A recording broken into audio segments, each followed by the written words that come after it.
ಬಂದಿದೆ ರಂಗ ಮನೆಗೆ, ಚಾಚಿ ಕುಳಿತು ಪಾಚಿಕೊಳ್ಳೋ ಕೃಷ್ಣಯ್ಯ.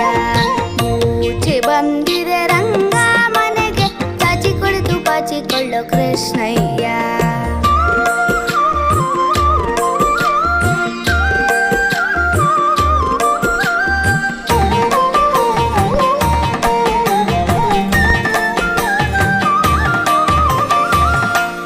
ಮುಖದ ಮೂಚಿಯೊಂದು ಗೋಕುಲಕ್ಕೆ ಓಡಿ ಬಂದು, ನಾಲ್ಕು ಮುಖದ ಮೂಚಿಯೊಂದು